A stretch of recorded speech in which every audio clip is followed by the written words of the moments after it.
OSS ఫర్టిలిటీలో ఇక్కడ ప్రతి అడుగులో ఎక్స్పీరియన్స్ డాక్టర్స్ ఉంటారు. In the good hands of science. Mummy daddy అవ్వాలంటే ఓఎస్ఎస్ కి కాల్ చేయండి.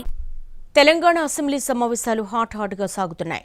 3 బిల్లులకు సభ ఆమోదం తెలిపింది. పర్యాటక విధానంపై స్వల్పకాలిక చర్చ తర్వాత సభ వాయిదా పడింది. విపక్షాల నిరసనల మధ్య తెలంగాణ అసెంబ్లీ సమావేశాలు జరుగుతున్నాయి. వికారాబాద్ జిల్లా లగచర్ల ఘటనపై చర్చకు పట్టుబట్టాయి విపక్షాలు. బీఆర్ఎస్, బీజేపీ వాయిదా తీర్మానాలకు డిమాండ్ చేశాయి. ఖమ్మంలో గిరిజన రైతులకు బేడీలు వేసింది బీఆర్ఎస్ ప్రభుత్వమే అన్నారు మంత్రి సీతక్క. లగచర్ల ఘటనపై సీఎం రేవంత్ వెంటనే స్పందించారన్నారు.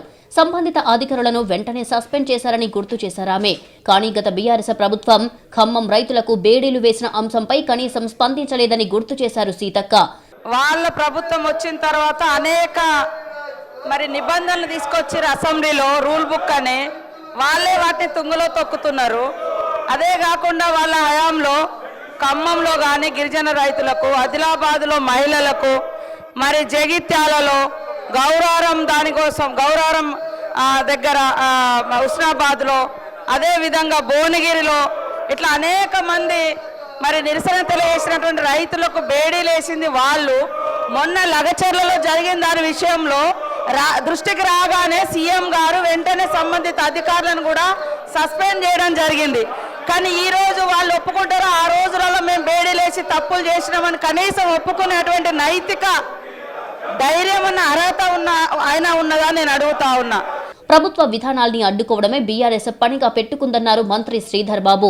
రుణమాఫీకి 10 ఏళ్ల సమయం తీసుకున్న బీఆర్ఎస్ కు రైతుల గురించి మాట్లాడే నైతిక హక్కు లేదన్నారు. ఈ రోజు మేము క్రీడా పాలసీని తీసుకొద్దామంటే దాన్ని అడ్డుకునే కార్యక్రమం, టూరిజం పాలసీ, టూరిజం అడ్డుకొని ఈ రోజు రైతులకు సంబంధించి కూడా మేము చెప్తా ఉన్నాం. అధ్యక్ష తుమ్మల నాగేశ్వరరావు గారు, అదేవిధంగా ముఖ్యమంత్రి గారు, డిప్యూటీ చీఫ్ మినిస్టర్ గారు, ఈ రోజు మేము ఇచ్చిన మాట 2 లక్షల రూపాయల వరకు రుణమాఫీ చేసినాం. వాళ్ళ రైతుల గురించి మాట్లాడేది. 1 లక్ష రూపాయలు రుణమాఫీ అని చెప్పి 10 సంవత్సరాలు తీసుకున్నారు అధ్యక్ష.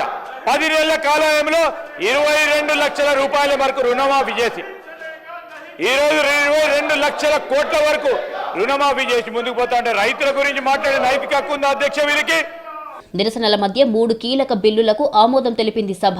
Young India physical education, sports varsity బిల్లుతో పాటు విశ్వవిద్యాలయాల చట్ట సవరణ బిల్లు, తెలంగాణ జీఎస్టీ సవరణ బిల్లులపై ఎలాంటి చర్చ లేకుండానే సభ ఆమోదం తెలిపింది. తెలంగాణ పర్యాటక విధానంపై స్వల్పకాలిక చర్చ జరిగింది. పర్యాటక రంగంలో తెలంగాణది 9వ స్థానమన్నారు.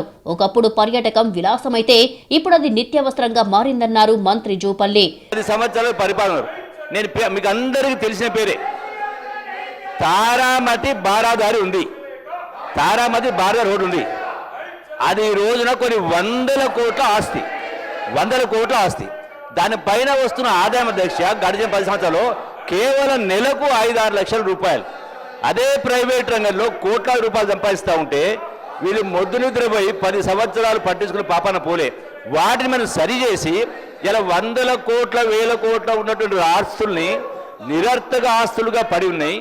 వాటిని ఈ రోజున ప్రభుత్వం ఆదాయం పెంచే కార్యక్రమం చేసి వాటిని వినియోగం తీసుకొచ్చే కార్యక్రమం చేసి ప్రైవేటు పెట్టుబడులు ఆకర్షించే కార్యక్రమం చేసి వాళ్ళకందరికీ కూడా మనం ఈ రోజున కొన్ని ఫెసిలిటీస్ ఇస్తాం. టూరిజం పాలసీపై చర్చ అనంతరం సభ వాయిదా పడింది.